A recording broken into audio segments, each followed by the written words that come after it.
Polo Cup action is proudly brought to you by Astron Energy, Volkswagen Motorsport, and Dunlop Tires. Welcome to action from round 5 of the Astron Energy Volkswagen Polo Cup. We're down at East London Grand Prix Circuit, one of the most famous circuits in the world.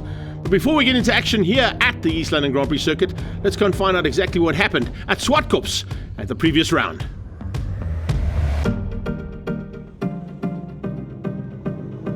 At the previous round at the home of Extreme Festival, the Volkswagen Polo Cup made its way out onto the track with Mo Karodia taking the lead of the championship coming into the round. Tyler Robinson was looking quite good, but it was Rory Atkinson who got the start of note along with a whole bunch, and you can see Tyler battling off the line as she went down in towards turn number 1 and 2.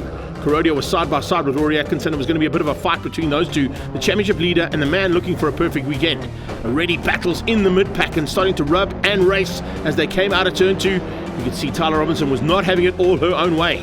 Back of the pack in the Masters category, some improvements coming out of Mike Barbaglia in the paybar car, but it was all about the fight to the front as per usual between John Kruger and Wayne Masters. Smallberger was in there, but as I said, Mussolini and Mike Barbaglia with some massive improvements, and George Smallberger joined the party for the first time. Oh, big moment as Wayne Masters just avoided a missed gear there from John Kruger to take the lead, and he would go on for the perfect weekend. Flat out battles in the mid-pack, and cars running off the track and on them on a few occasions as well. And some big manoeuvring happening there between Srin Rajpal and his teammate Hannes Schippers. But it was Berthold who came through and snuck ahead of both of them. The first race of 3 went to the Industry Petroleum machine, and a great effort there from Rory to take the win, just ahead of the championship leader Mo Karodia. Once again, it was Masters who was at the top of the Masters category for race 1. Race 2 and lights out, and we went down towards turn 1. A little bit of a gap in the proceedings there between the Cup class and the Masters, as always. And a fantastic start for everybody as they headed down towards turn 2. Everybody except Ethan Gutsia. He ran a bit wide, so did Tyler Robinson, who also had a bit of a problem there with a little touch coming through. And if you look at the replay here, this is the reason why. Tyler just getting forced wide by a little tap. And I think it actually might have come from one of her teammates as she ended up on the sidelines. And then had some more problems as she just got avoided by John Kruger and Masters. One going left, one going right as Tyler came to a stop in the middle of the circuit on the slip road. The Masters fight would continue right the way through, and it was an epic one. This time, Derek Smallberger joined the party in the Sabertech car, and a 3-way fight for the front end of the Masters would see Wayne Masters pushed hard. Problems for Milan Emsley as he came out of turn 2 and went into the kiddie litter. Fortunately kept the car going and didn't bog down, so there was no necessity there for a safety car. Second race and a second win, and basically a carbon copy of the very first race there between Rory Atkinson and Mo Karodia. The third and final one took place in the late evening, and of course with cooler track conditions the Dunlop Tires were going to push to their limits because they already had been throughout the day. Ethan Gutsia looking to try and come back from a really poor qualifying there in terms of his, and then a big moment as Karodia got out of shape under brakes, all on his own taking out 3 or 4 cars in the way. Hannes Schippers was one of them, and a red flag meant we went for a full restart. Have a look at this from the replay's point of view. This is Hannes Schippers' view as they went into turn 2. There's the tag.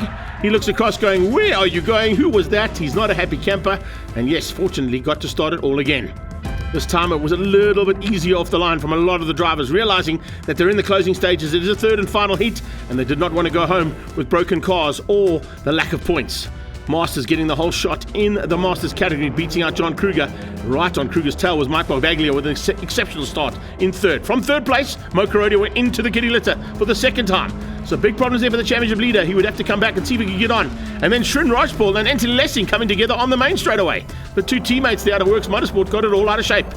The top end of the field though, there was a bit of a problem there for Gavin Ross, and the safety car would have to come out. And by the time that safety car went back into pit lane, we were down to 1 lap to go. The flag would come out, and it would be Rory Atkinson with a perfect weekend at Zwartkops, and a perfect weekend coming out of Wayne Masters as well. Coming into East London, Mo Karodia still hung on by 5 points over Atkinson for the championship, and then Hannes Schippers down in third. Wayne Masters dominating the Masters category. And join us after the break for race action from East London.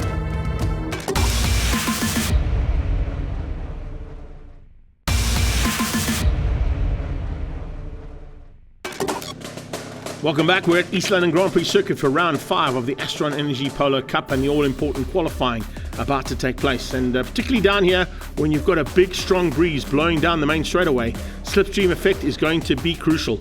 And there are a couple of teammates who are going to try and work together with each other to hopefully get themselves up at the top and make their way into the all-important Super Pole later on.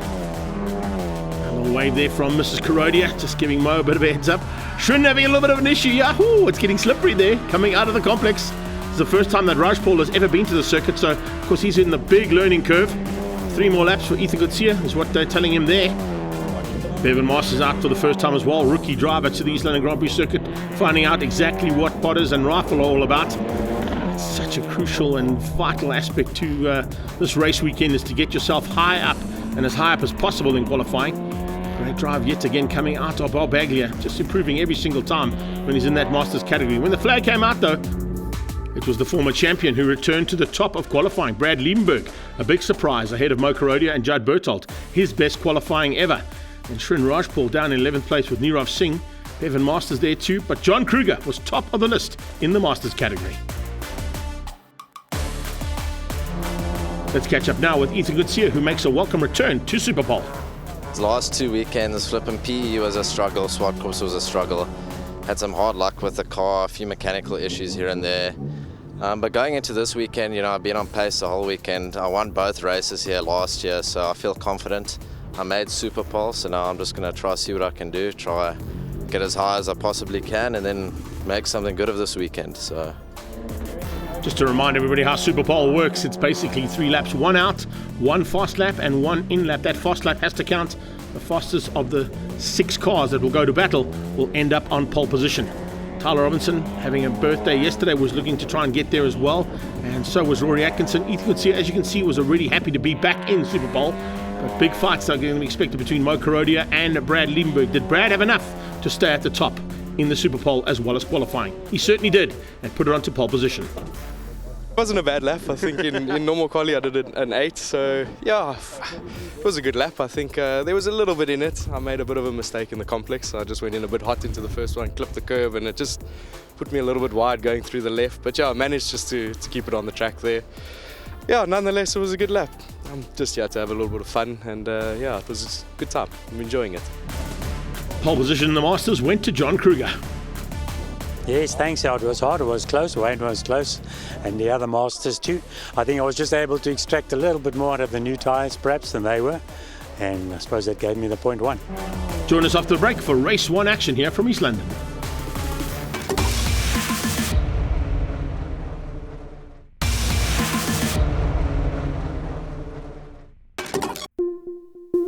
As we get ready to go now for race 1 of Astron Energy Volkswagen Polo Cup, it gives us a chance to congratulate Brad Liebenberg and John Kruger for their Dunlop Pole Position Awards.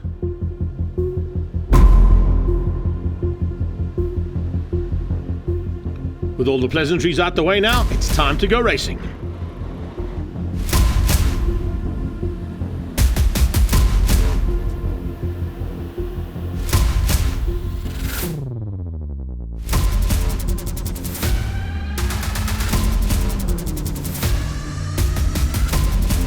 As we said earlier in the show, a surprise entry, and great to have him back on the grid for Astron Energy Polo Cup in the former Polo Cup champion, Brad Liebenberg, on pole position. He's here to have some fun, as you heard, but the fun is going to be spoilt by Mo Kurodia, who's not here to have fun. He's here to get championship points, and Mo definitely needs to try and stay ahead, maybe use Brad a little bit. I think Brad might be out there to try and assist Judd Berthold as well. Remember, they are running under Volkswagen Motorsport colours, so let's see what happens. As they head down towards turn 1, our lights go out, and we are racing. Tyler Robinson, as I said, celebrated her birthday yesterday, 17 years of age, and now looking to try and get a victory at one of the most difficult circuits we go to in the country. Charles Morberger will tell you all about that. He goes side by side with Divyan Naidu as they head towards Potters for the first time. Just squeezes Divyan out. Everybody seems to have got through there relatively unscathed in terms of the Cup class. Here come the Masters, and it's John Kruger. Oh, somebody's run off wide though. Somebody's gone off the track completely there on the right-hand side. Not quite sure who that was, but definitely some problems there, and potentially going to be a little bit of an issue as that car gets back on circuit. Yellow flags waving, and you can see a lot of water standing on the side of the track. Overnight rain has cost a little bit of an issue on the outside. Whatever you do, stay on the black stuff here in East London today. You do not want to go onto the grass or onto the dirty stuff, because there is so much standing water at the bottom end of the circuit, and you could see it as that car was stuck on the right-hand side heading down towards Potters on the start. This is Skipper's point of view as we go in, and yellow flags waving into the complex as well. So I think a safety car has been called. Yes, safety car has been called, and there's a good potential that's due to the reason that we've got two cars possibly on that main straightaway. Safety car board is out. I don't know if anybody's seen it just yet. Certainly Bevan hasn't. He was keeping it buried around the outside. Here they come. Oh, everybody trying to avoid some slowing cars and just getting out of shape there. Hannes Schippers goes wide. I think they've all realised now that was some kind of an issue and they've all slowed down. But I don't think anybody actually got to see the safety car boards and the yellow flags being waved, which is why there was a little bit of frantic activity there, as we could see from Charles Smallberger's point of view as well. They've now settled down a little bit, and we'll get to see exactly what the issue is from that safety car's point of view. I think there was a good possibility that the two Bertolds might have come together there on that front straightaway. There's one of them. That's Judd. The other car that we saw rolling down the side was actually Bjorn. So Bjorn and Judd Bertold coming together there on the main straightaway on the start, and you can see stuck in the water is Judd Bertold. Have a look on the replay's point of view here. That's Shrin just waving back to say, listen, I'm so sorry. And he gets a little tag and then realizes that there's a couple of cars, one of them being the Industrial Petroleum car there. And there you go, gets sent into the wall. What is going on here? Absolute chaos for Shrin Rajpal on board with him there, and they're supposed to be slowing down. But as I said, I don't think any of those cars involved in an incident actually saw the safety car boards come out. And that would be a little bit of an issue there for Shrin Rajpal. That means the Dubcore car is out, and possibly for the entire day. Not the way he wanted to start his debut. Bit of a baptism of fire there for sure. We do restart though. It's single file across the line, and that's how they do the restart here for Polo Cup. And Brad Lindbergh trying to get away. You can see a little bit of water still running across the circuit there, and green flags mean everybody can go flat out now down towards Potters. This is Skipper's point of view as he heads down towards Potters. Let's see if he keeps it buried here. A little slight lift off up into the very fast right-hander. It's not the fastest part of the track, but it's arguably one of the most dangerous parts of the circuit as he comes closing in on the back end of Naidu. Devien goes defensive into Rifle. Keeps him just as honest as he can, heading towards Kokobana. And now you'll see back down the box they go. Down into third. Down towards second now as well as they get into the off-camber right-hander and onto the beach straight. You can see trying to close down there on Charles Smallberger, who's just up the road from them. But it's Liebenberg who leads out Karodia, who's second, as they head down that beach straight away and into the complex now for the first time in anger. They came in here in anger a little bit earlier on, but they were supposed to be slowing down. That was a big, big concern. Is that Bertold back on circuit? Yes, they managed to get his car back onto the track, and that's going to help him out a huge amount as he sits in third place at the moment. And you can see just in the background a couple of battle-scarred cars due to that little incident as they came out of the complex after the safety car came out. John Kruger leads out the Masters. Wayne is on his tail, so Wayne Masters closing him down. Then it's Smallberger. Behind that, by the looks of it, it's Mike Bobaglia. Yes, then Elio Mussolini also having a fantastic run here in East London. We're on board with Masters as they head towards Beacon for the first time. He'll be closing up under braking to get onto the back end of that Habwood oil machine, but can't quite get underneath him just yet. He goes defensive to keep up the Sabertech car there of Derek Smallberger in third. Bobaglia running slightly wide, then Mussolini following him. A bit of maybe some traction control. He looked at exactly where Mike Bobaglia was going and followed him through. Got to pick your own lines. Here we go. Possibilities. Oh, Wayne Masters going on the dirty side of the track. That's the reason. It's not quite dirty, but it's the wetter side of the track to try and find a line to get around and into Potters first. I lost a little bit of traction. Those Dunlops would have just ripped up slightly through there and maybe had a little bit of aquaplane effect. Battle for third. Raging here. Look at this. This is brilliant stuff. Tyler Robinson on the inside of Rory Atkinson. Right on her tail is Ethan Kutsia. And coming into the complex, Judd Bertold was just keeping them all at bay. We watch from Hannes Skip as he's about 4 or 5 cars back from that battle. He's now tucking in and looking for a way through. He's got Ethan Kutsia just up the road from him, and he's also looking at, of course, Smallberger and Naidu all around him. There are 6 or 7 cars all fighting for potentially what could be the final step of the podium. They head up towards Beacon, and Bertold hangs on. And to get that car back on track, a magnificent job there done by the motorsport team there from Volkswagen to get that car back on track and ready to go for the restart. They come across the line, another lap completed. Bertold is side by side there with Rory Atkinson. Atkinson on the outside. There's a little bit of traction, as I said. You go through that water, it's kind of a little bit of an aquaplane effect, but they just keep it buried. They're not worried if they're going left or right. They're all just giving it everything they can. Tricky conditions on the circuit here, and no worries at all in terms of the fear factor from these drivers at arguably one of the highest speed level circuits in the country. This is Skippers. He still hasn't found a way through there, and he's pushing hard to try and get through there, but it's not an easy task for him. As you can see, Hannes Skipper's not able to find it, and he tries the outside line, and oh, somebody's spinning off. That's Bertold. Bjorn Bertold on the inside, just gets it all wrong, locking up under braking, cuts across the track, just avoids the back end of Skipper's and of the Sabertech car here of Charles Smallberger. Very lucky to be avoided by those two. I think they saw what was happening and just gave him a little bit of room. Great driving from Skipper's and from Smallberger. And now they come towards gate corner as Skipper's got the inside line. It looks like he might have. He heads into gate corner. There is the OMP and Sabertech car right on his tail. Brilliant stuff there from Charlie, trying to close the gap down there on the Doctor.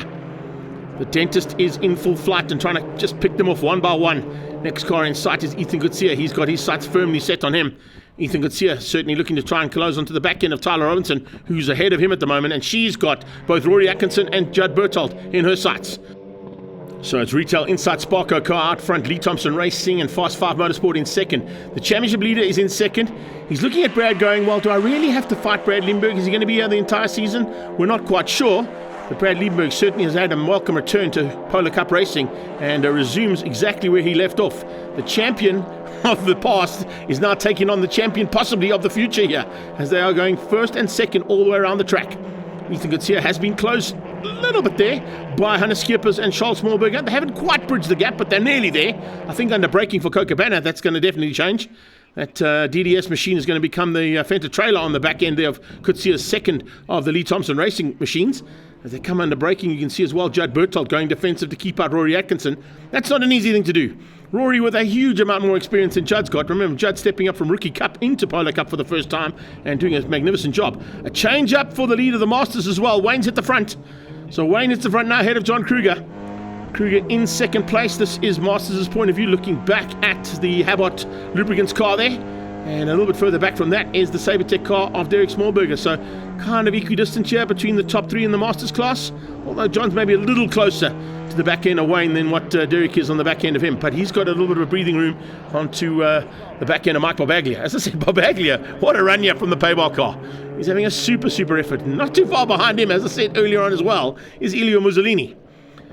Dropping back into that pack slightly as well as we go into that mid-pack. You can see Bevan Masters enjoying a bit of fun and games now, having that baptism and getting into race prep now full-time as they come across the line and complete another lap. Masters fighting with Nirav Singh in the Kyle Army exhaust car. And just up the road from him, you can see they're also in there with Roshan and with Bjorn Berthold, who's managed to get back on track and has found his way into just inside the top 10. So he's got a possibility of still finishing in single digits despite having two spins. One on the start, which caused the safety car, and the other one, of course, was the one down at Cochabana. Checkered flag is on standby, and it's going to be Brad Lindbergh who's going to take the win. Mo Karodia will be happy to finish in second place with a massive advantage over his closest rivals as they come through there. But Brad Lindbergh has certainly become a factor. Comes into racing, returns to Polo Cup, and finishes off the first race of the day with a win. Oh, that's not how you want to be finishing those. That is Skippers late on the brakes, and there's a tag. Him and Smallberger have touched coming out of Beacon. There's a bit of front end damage there, as you can see. Hannes just keeps it buried though. He'll sort that out afterwards as they come across the line. He beats Smallberger to the line, but I think they might have a little chat there with the COC, those two. Skippers and Smallberger with a little bit more of a touch than what they wanted coming out of Beacon Corner. Masters taking the victory in the Masters, beating out John Kruger, and a good effort there from Smallberger for third. There are your official results. Liebenberg, Karodia, Berthold beating out Atkinson, Robinson and Kutsia, your top six. And all the way down in 16th place is Wayne Masters taking the Masters category ahead of Derek Smallberger, who snuck through on John Kruger in the end. Midway through though, Wayne Masters got to the front and he stayed there to take the victory. He did very well. He drove a brilliant race. Just made one little mistake, which allowed me inside him on the last turn. And then he followed me around. It's not easy to overtake here because of the speeds, especially through Potters and Rifle. We're going at a hell of a speed. Then we were worried with the winds blowing in different directions, so it affects the car. So it was a little bit tricky to know where you can make a corner or not make a corner. But yeah, I had a good race. It was brilliant. Great win for the team. Best position there for Judd Berthold as well, as he finished up in third place. The beginning was tough. I had to defend a lot. I had to make some positions back, but I did it and I finished third. Second place went to Lee Thompson Racing and Fast Fives, Mo Karodia. Brad had me on my toes the whole race. I think I had Brad on his toes the whole race, but yeah, it was a good race. Towards the end I was catching Brad, but just wanted to keep it safe and bring the car back home in some points. Back on top with another win, Brad Liebenberg. I think I got quite a good restart, and then I decided to miss second to third and then go to fifth out of Coco. Yeah, put me under a bit of pressure. Yeah, slipstream's quite big here today. I mean, it's always big here, but yeah, I think the wind direction's playing a few games, so it makes quite a big of a difference going into Coco. But yeah, nonetheless, he drove a good race, I drove a good race, kept me honest, as you said. So yeah, let's see what happens in race two. Started getting a little bit of understeer towards the end, and yeah, just managed to close me down a bit in the slow stuff. But yeah, I managed to eke away a little bit through the complex. But all in all, a good race, can't complain. Looking forward to race number 2 now, Brad. I'm sure you're looking forward to going 2 for 2. Mo Korodia might have some issues about that. See if he can get a win out of you and possibly steal some more points away to maintain his lead in the championship. Rory Atkinson is closing him down, though, and consistency there from Rory has been the key in all the championships he's won in the past. Looking forward to seeing if he can get that little bit more consistency now in race 2. It's low light, it's very late afternoon, and we're looking forward to another epic battle in Astron Energy Polo Cup race 2. As the official safety car makes its way off the circuit, they come to the line to take up their positions. Mo Korodia this time is on pole position. Wait for those lights to go off. When we go off, they go racing. We go on board here with Judd Berthold, who got his best finish ever in 3rd place, and he's already got some issues as he tries to go around the outside of Mo Korodia, who got bogged down slightly there on the line. And see as they come down there, Berthold looking for an opportunity to find gears. He's battling there a little bit, and as they come down towards Potters for the first time, whoa, how close do you want it? Roshan Goodman-Rani's outside looking for a way to squeeze through, and he manages to just get ahead. Judd Berthold goes wide and looks for an opportunity now as they go through Rifle to come back at him. Look at them just spreading out 2 by 2. You can't go further than that. There's not enough room on the circuit to go any wider than that as they head towards Kokobana for the first time. Now under braking, you can see everybody with headlights on. It's low light conditions here at East London Grand Prix Circuit, and a chance now to see who's going to have what it takes here to win out the second and final heat of the day for the Astron Energy Polo Cup. It's a good start. Oh, problems! That's Atkinson. Rory Atkinson, that looks like on the outside of Potter's Pass. That is a very dangerous position to be in, and there's a very good possibility we may have to have a safety car for that. Charles Smallberger hasn't seen that yet, neither has Mo Korodia. He hasn't got quite the start he wanted. Look at Brad Liebenberg disappearing in the front end. It's Ethan Kutsia who's in 2nd place. Korodia's into 3rd. He managed to just squeeze through there, and the man who had a big crash, look at that duct tape on the dashboard. If you can't fix it with duct tape, you don't know how to do a race car. Well done to the Dubcore team and Works Motorsport for getting Shrin back on. Look at all that duct tape holding that dashboard together. That's a great effort there from the team to get him back on. Mo Korodia getting forced wide there past Charles Smallberger as they came out of Beacon. Now they head down the main straightaway. This is Hannes Skippers trying to get into the slipstream there of Charles Smallberger. Smallberger's going to have a little bit of issues on his outside from Mo Korodia. You can see Korodia goes through the water, not worried about that water anymore. They know exactly how much traction it uses. And now as they come towards Potters, who's going to have what it takes on the brakes? Oh, in the background, there's a big moment. Just in the background, they're picked up. But look at this side by side here between these two cars. They are absolutely hauling. Korodia on the outside of Charles Smallberger, and looking to thread the needle is Hannes Skippers. It was a massive moment in the background. We'll pick up on that one now as they come towards Rifle and now Kokobana. Korodia's through. He's up to 3rd place and hunting down Ethan Kutsia, his teammate from Lee Thompson Racing. Here comes Skippers diving on the inside, looking for a way through on Smallberger. Does he make it stick? Yes, he does. They go wing mirror to wing mirror. Absolutely brilliant. Oh, there's a roll. That is a massive moment. That looks like Tyler. It's Tyler Robinson. The birthday girl has ended her weekend with an absolutely horrible birthday present. Rolling down that main straightaway. It looks like she might have got tapped by another car. Just picked it up in the background there. And we'll have to wait and see exactly what went wrong there. But I tell you, that was a big one. That's on the main straightaway, and red flag is called. Tyler's car on the tyre barrier down that main straightaway. That is a huge moment there for the birthday girl. Let's have a look at it from Judd Berthold's point of view. There he goes for the gear change. Here comes Tyler. Little touch between them, but Tyler, I think she might have been caught up by the water there slightly as well. But Tyler ending up on the wall, as well as what happened here with Rory Atkinson. But Atkinson, of course, was during lap 1, turn 1. Let's see if we pick up on exactly what happened here. Atkinson's on the outside. He's coming across. There's a little touch there between him and Korodia. And then just watching the background, oh, he just gets an extra tag there from Berthold, who had nowhere to go. Atkinson ends up on the wall. Berthold just had to try and avoid the spinning car ahead of him, and that will bring the race to an end. It's too late in the day. We've lost light, and not the way we wanted to end up, but these are the official results according to what we got given. Liebenberg, Kutsia, and Korodia, your top 3 in the Masters. Wayne Masters, Kruger, and Derek Smallberger. But it's certainly not the way we wanted to finish it. Great day's racing here at the epic East London Grand Prix Circuit. With a lot of post-race discussions going on, I'm sure there's going to be a little bit of chat here and there. Let's find out from John Kruger exactly how his race went. I got a very good start. I got ahead of Wayne, and into the last turn, instead of outbraking myself, I missed the gear coming out, and he passed me to the straight. And I think that was the end of the race anyway, so it was only a 1-lap race. One man who had a big baptism of fire for his first time out was Shrin Rajpal. Let's see how it went. First session, missed that day for practice, so that put me on back foot. First time actually here. So crank sensor failed, practice 2, went to Potters, I got scared. I was like, okay, this is Potters. Practice 3, tried to fix it, didn't quite fix it. Qualifying, took it flat, happy about that, but then I messed up the complex. All in all, race 1, safety car came out within the first lap, got hit from behind, sent into the wall, car was bent, broken. The guys from Works Motorsport, VW Motorsport came together, helped me, new doors, new fender, new front axle. It was quite a lot of work, but we managed to make race 2. Unfortunately, it was only 1 lap and it's cancelled now, so, but you know what, it just shows what motorsport means to everybody. It certainly does, Shrin. Great camaraderie amongst all the teams to get him back on the grid. Mocha Rodeo with a 10-point advantage heading to the next round in Cape Town. Looks like Wayne Masters might have one hand on the trophy unless John Kruger can do something in Cape Town.